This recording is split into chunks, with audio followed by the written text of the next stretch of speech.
What's up everyone? It's your girl Faye. I'm back again kama kawaida to mean as always.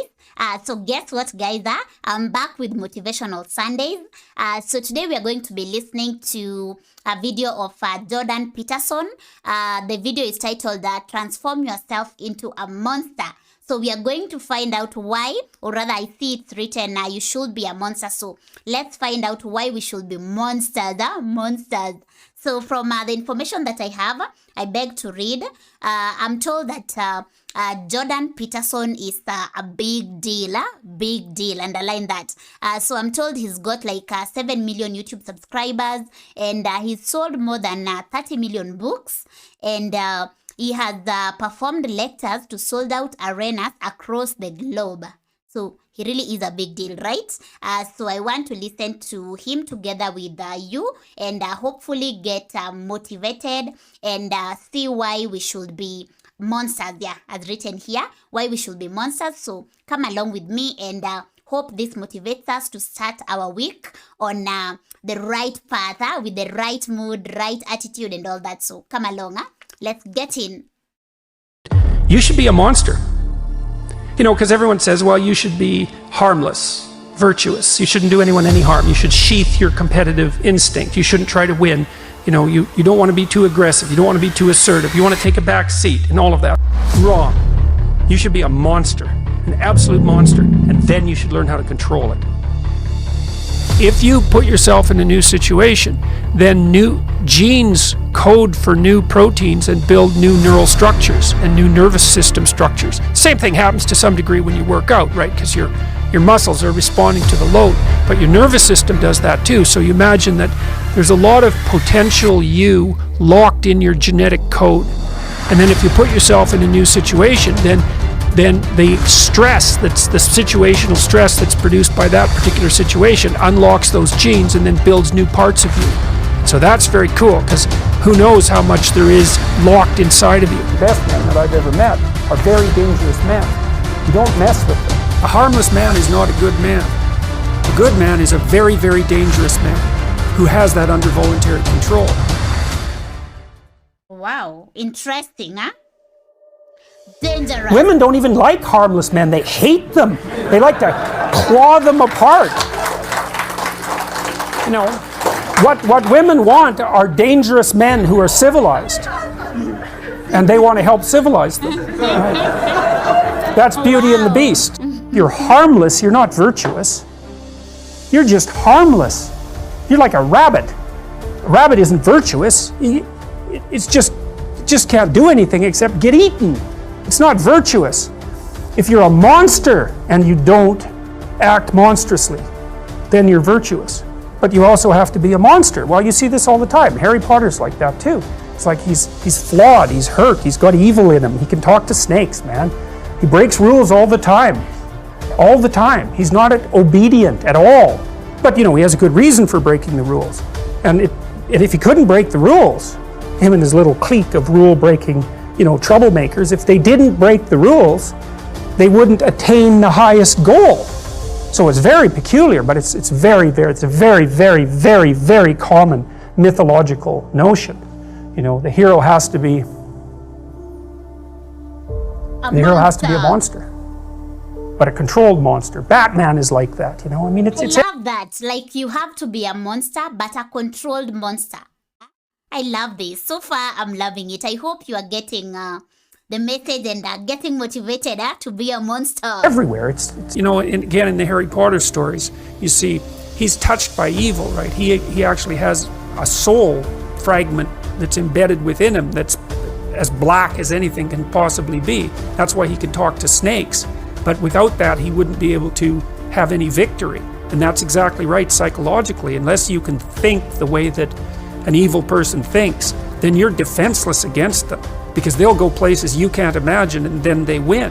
And so the best men I've met, it was interesting even when I was in junior high and high school, because most of my friends dropped out, you know, by the time they were grade 10, thereabouts. And a lot of them were guys who developed physically, they're pretty powerful, and they're just damn sick of putting up their hand to go to the bathroom. It's like, you know, they're not doing that anymore. One of my friends got kicked out when he sort of challenged the gym teacher. physically. And the gym teacher, he could do an iron cross. He was a tough guy, and so it was no trivial matter for my friend to stand up to him, but he got expelled anyways. But, I noticed that it was often the kids whose character I admired that either quit or got expelled, and they were the tougher guys who were just sick and tired of following rules that didn't take into account their character, and then they'd go off and work in oil rigs or whatever. And you could do that in Alberta at that time. That was really hard work, so it wasn't like they were necessarily taking the easy path. But like, a harmless man is not a good man. A good man is a very, very dangerous man who has that under voluntary control. Like one of the central female stories, let's say, if the hero archetype is the central male story, there are variants of hero archetypes that are relevant to women, and one of them is Beauty and the Beast. And Beauty isn't interested in the guy who isn't the beast. She's interested in the guy who's the beast, and that's exactly right, but she's interested in the guy who's the beast that can be civilized and disciplined. There's no safe places. And the next issue is, do you really want a safe place? Is that what you want? You want to be so weak that you want to be protected from threat? What the hell kind of life is that? You're a paralyzed rabbit in a hole. That's no life for a human being. You should be confronting danger and the unknown and malevolence, and the reason for that too is, this is the weird paradox. And I believe this is the paradox, first of all, that was discovered in part by Buddha, but also laid forth very clearly in Christianity, which is that the solution to the problem of tragedy and malevolence is the willingness to face them. Now, who the hell would ever guess that? It's a completely paradoxical suggestion. Is that, well, why does it work? Well, because the more you confront the two of them, the more you grow. And maybe you can grow so that you're actually larger than the chaos and malevolence itself. And you think, well, what's the evidence for that? And that's easy. That's what people do. That is how we learn. Like every time you expose your child to something new, a playground, what are they exposed to? Chaos and malevolence. Now, there's more to it than that, obviously, because kids play and they promote each other and they form friendships and all of that. But in the playground itself, there is the complexity of the social structure and the malevolence of the bully. It's right there. And you throw your kid in there and you say, adapt, and they do. Okay, so they can do it at a small scale. It's not trivial. The playground's a complicated place. The kid can adapt. Well, how much can you scale that up? Can you scale that up from the chaos and order and malevolence of the playground to chaos and order and malevolence itself? Well, that's the question. Well, I don't think there's any reason to answer that in the negative. So, because we don't know the full extent of a human being. And it is the problem that's worked out. So, in the Buddha story, for example, what happens after...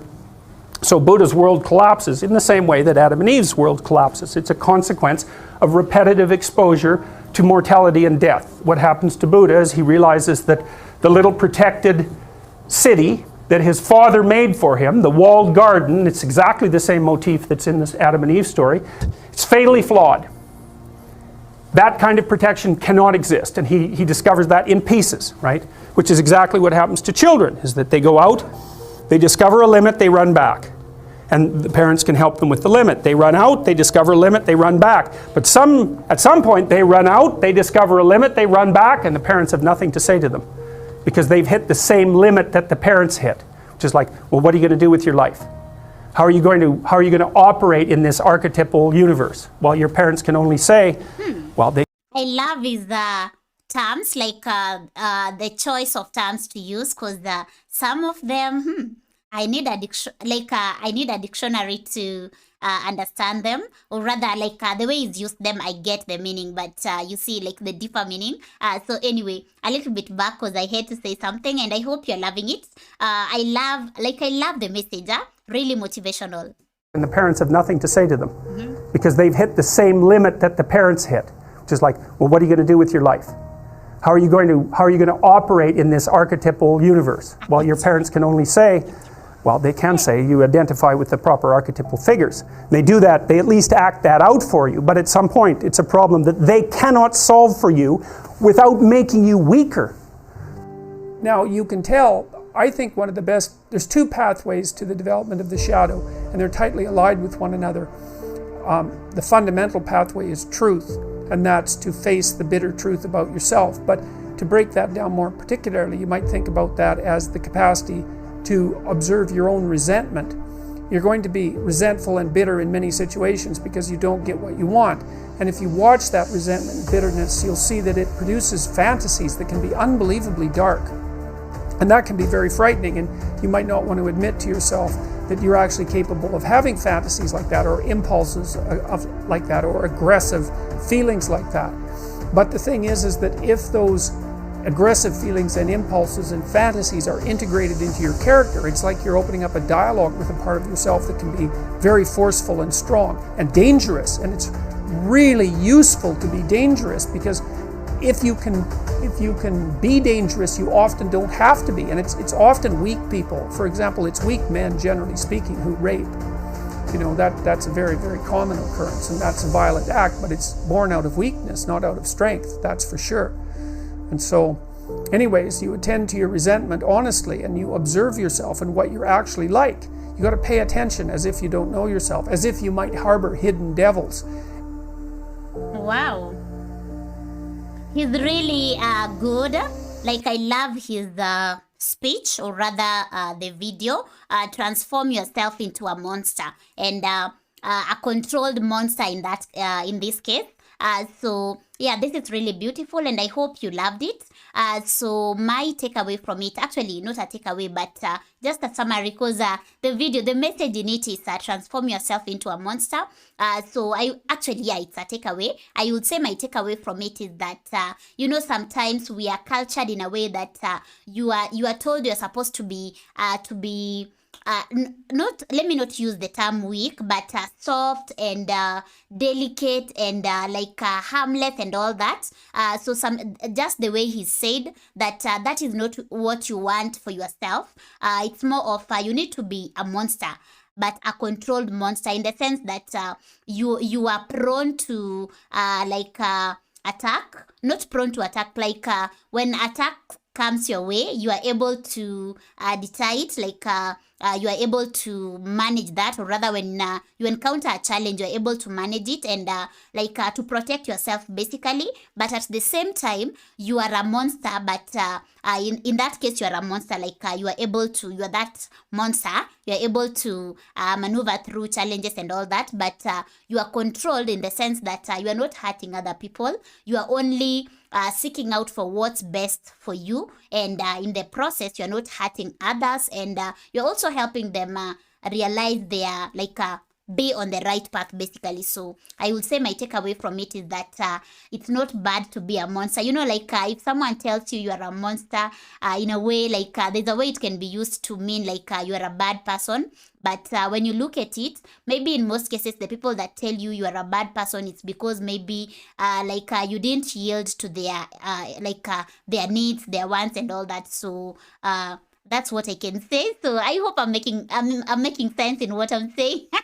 So anyway, that's all I can say for now. So thank you for watching this with me. And as you start your week, it's Sunday. So as you start your week, remember to be a monster and a controlled monster. So be out there, be dangerous, but don't hurt people. So you are not harmless because you are a monster, but at the same time, you are not hurting people.